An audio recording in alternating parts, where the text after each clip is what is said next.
అందరికీ నమస్కారం. శ్రావణ మంగళగౌరి వ్రతకథ. సాక్షాత్తు స్వయంగా శ్రీకృష్ణుడు ద్రౌపదికి చెప్పిన వ్రతకథ. వీడియోలోకి వెళ్ళే ముందు ఒక్క లైక్ చేసి జై శ్రీరామ్ అని కామెంట్ చేయండి. శ్రావణ మాసం ముందు ఆచరించవలసిన వ్రతాలలో మొదటిది మంగళగౌరి వ్రతం. ఈ నెలలో వచ్చే 4 మంగళవారాలు మంగళగౌరీదేవిని పూజించాలి. పార్వతీదేవికి మరొక పేరే మంగళగౌరి. సాధారణంగా కొత్తగా పెళ్ళైన ముత్తైదువులు ఈ వ్రతాన్ని చేస్తారు. ఈ వ్రతాన్ని ఆచరించడం వల్ల స్త్రీలకు సౌభాగ్యకరమైన 5వతనం కలకాలం నిలుస్తుందని ప్రతీతి. ఈ వ్రతాన్ని గురించి స్వయంగా శ్రీకృష్ణుడు ద్రౌపదికి వివరించినట్లు పురాణాలు పేర్కొంటున్నాయి. పూర్వం కృతయుగంలో దేవతలు రాక్షసులు కలిసి అమృతం కోసం క్షీరసాగర మదనం చేసే సమయంలో అమృతానికి ముందు అగ్నిజ్వాలలు కక్కుతూ కాలకూట విషం పుట్టుకొచ్చింది. దానిని చూసి భయకంపితులైన దేవదానవులు పరమేశ్వరుణ్ణి శరణు కోరారు. ఆ సమయాన పరమేశ్వరుడు మందహాసంతో చిరునవ్వు నవ్వి, ఇప్పుడు నేనేమి చెయ్యను అన్నట్లు పార్వతీదేవి వైపు చూశాడు. ఆ సర్వమంగళ స్వరూపిణి అయిన జగన్మాత భర్త చూపులోని ఆంతర్యమేమిటో గ్రహించింది.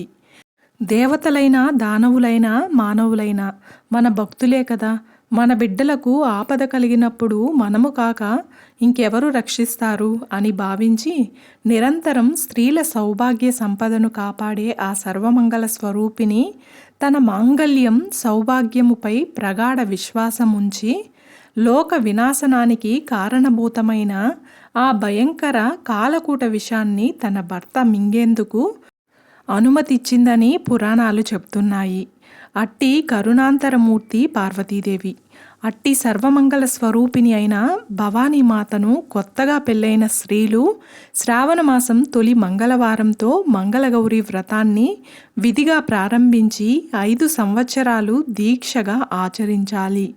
అలా ఈ వ్రతాన్ని చేపట్టిన స్త్రీలపై మంగళగౌరి కటాక్షంతో వైధవ్య బాధలు లేకుండా వారి జీవితాంతం సర్వ సౌఖ్యములతో గడుపుతారు. చాలా కాలం క్రితము జయపాలుడనే రాజు మహిష్మతి నగరాన్ని పరిపాలించేవాడు. భోగభాగ్యాలు ఎన్ని ఉన్నప్పటికీ ఆయనకు సంతానం కలగలేదు. ఆ దంపతులకు అదే దిగులు. ఎన్ని నోములు నోచినా ఎన్ని దానాలు చేసినా ఫలితం శూన్యము. చివరికి పరమేశ్వరునికి ఆ మహారాజు దంపతులపై కరుణ కలిగింది. పరమేశ్వరుడు ఓ సన్యాసి రూపంలో జయపాలుని నగరానికి వచ్చి అంతఃపురం బయట ద్వారము వద్ద నిలబడి భవతి భిక్షాందేహి అని అక్కడి నుండి వెళ్ళిపోయాడు. జయపాలుని భార్య పల్లెంలో అన్నీ సమకూర్చుకొని భిక్ష వేసేందుకు వచ్చే లోపలే ఆ సన్యాసి వెళ్ళిపోయాడు. ఇలా 3 రోజులు జరిగింది. జరిగిందంతా భర్తకు వివరంగా చెప్పింది. రేపు ఆ సన్యాసి వచ్చే ముందు నీవు సిద్ధంగా ఉండమని భార్యతో చెప్పాడు రాజు. మరుసటి రోజు సన్యాసి రావడం, మహారాణి బంగారు పళ్ళెంతో సహా భిక్ష వేయబోతుంది. ఆ సన్యాసి ఆ భిక్షను స్వీకరించక, సంతానము లేని నీ చేతి భిక్ష నేను స్వీకరించలేనని పలికేసరికి అప్పుడా రాజు, అయితే ఓ మహాత్మా, సంతానము కలిగే మార్గాన్ని ఉపదేశించండి అని వేడుకోగా ఆ సన్యాసి రూపంలో ఉన్న ఈశ్వరుడు, అమ్మా, నేను చెప్పబోయేది నీ భర్తకు తెలియజేయి. నీలం రంగు వస్త్రాలు ధరించి నీలం రంగు అశ్వాన్ని అధిరోహించి ఒంటరిగా నీ భర్తను నగరం తూర్పు దిక్కకు వెళ్ళమను. అక్కడ అరణ్యంలో అతని నీలాశ్వం ఎక్కడ అలసటతో కింద పడుతుందో అక్కడ దిగి త్రవ్వమను. ఆ త్రవ్వకము నుండి ఒక స్వర్ణ దేవాలయం బయటపడుతుంది. ఆ స్వర్ణ దేవాలయంలో ఉండే అమ్మవారిని భక్తి శ్రద్ధలతో పూజిస్తే ఆమె మీకు సంతానాన్ని ఇస్తుంది అని చెప్పి వెళ్ళిపోయాడు సన్యాసి రూపి అయిన శివుడు. ఈ విషయమంతా భర్తకు చెప్పి ఆ విధంగా చేయసాగారు. స్వర్ణ దేవాలయంలో ఉన్న అమ్మవారిని జయపాలుడు ప్రార్థించాడు. జయపాలుని భక్తికి మెచ్చిన అమ్మవారు ధనాన్ని ఇస్తాను కోరుకోమంది. నాకు ధనము వద్దు, సంతానం కావాలి అన్నాడు జయపాలుడు. అప్పుడు అమ్మవారు, దీర్ఘాయువు వైధవ్యము గల కన్య కావలెనా? అల్పాయుష్కుడు సజ్జనుడు అయిన కుమారుడు కావాలా? కోరుకోమని అడిగింది అమ్మవారు. అప్పుడు రాజు పితృదేవతలను ఉద్ధరించేందుకు కుమారుడే కావాలని కోరుకున్నాడు. అప్పుడు అమ్మవారు ఆ రాజుని తన చెంతనే ఉన్న చూతవృక్ష ఫలాన్ని నీ భార్యకు ఇవ్వు అని చెప్పి అంతరార్థమైపోయింది. జయపాలుడు ఆ వృక్షానికున్న పండ్లన్నీ కోసేసరికి గణపతికి కోపం వచ్చింది. ఇందుకు ఫలితంగా నీకు జన్మించే కుమారుడు 16వ ఏట సర్పం బారిన మరణిస్తాడని శపిస్తాడు. ఈ విధంగా కొన్నాళ్లకు జయపాలుని భార్య ఒక కుమారుణ్ణి కన్నది. ఆ కుర్రవాడికి వయసొచ్చింది. వివాహము జరిగితే కుమారుడికి ఆయుష్ పెరుగుతుందేమోనని భావించి కుమారుడికి వివాహం చేద్దామని భర్తతో అన్నది. కాశీ విశ్వేశ్వరుణ్ణి దర్శించి వచ్చాక వివాహం చేద్దామని చెప్పి తన కుమారుణ్ణి అతని మేనమామతో కాశీకి పంపించారు. దారిలో వారు ప్రతిష్టానపురం చేరారు.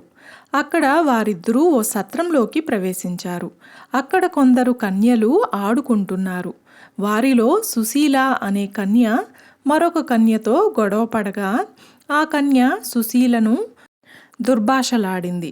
అప్పుడు సుశీల, మా అమ్మగారు మంగళగౌరి వ్రతం చేస్తున్నారు కాబట్టి మా కుటుంబంలో ఎవ్వరూ అలాంటి వారు ఉండరు అంది కోపంతో. జయపాలుని కుమారుడు శివుడు, అతని మేనమామ ఇదంతా జరిగేటప్పుడు అక్కడే ఉన్నారు. తన మేనల్లుడు అల్పాయుష్కుడు అన్న సంగతి అతనికి తెలుసు. మా ఇంట్లో అలాంటి వారు ఎవరూ ఉండరు, మా అమ్మ శ్రావణ మంగళగౌరి వ్రతం చేస్తుంది అన్న సుశీల మాట వినేసరికి శివుడి మేనమామకు ఓ ఉపాయము తోస్తుంది.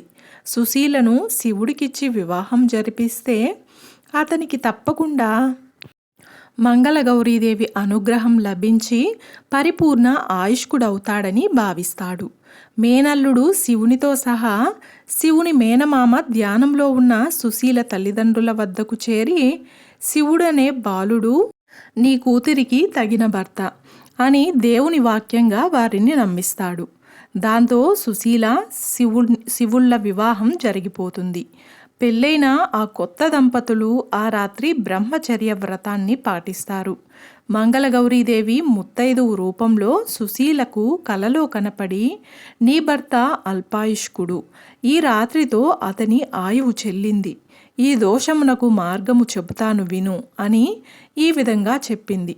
కొద్దిసేపట్లో ఒక కృష్ణ సర్పము నీ భర్తను కరవడానికి వస్తుంది. వెంటనే నీవు నిండా పాలు ఉన్న ఓ కుండను దాని ముందు ఉంచు. అప్పుడు పాము ఆ ఘట్టంలోకి ప్రవేశించాక వస్త్రముతో ఆ కుండ మూతిని గట్టిగా కట్టి ఉదయాన్నే దాన్ని నీ తల్లికి వాయనమివ్వు. దాంతో నీ భర్తగా ఉన్న గండం తప్పిపోతుంది అని అంతరార్థమవుతుంది.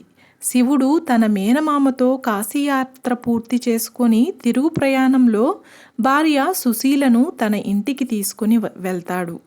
విషయము తెలుసుకుందామని శివుడు సుశీలను తన ఆయువు ఎలా పెరిగిందని అడుగగా అంతా శ్రావణ మంగళగౌరి వ్రతం ప్రభావమని చెప్పింది. ఈ విధంగా శ్రీకృష్ణుడు ఈ కథను ద్రౌపదీదేవికి చెప్పాడని పురాణాలు చెప్తున్నాయి. చూశారు కదండి.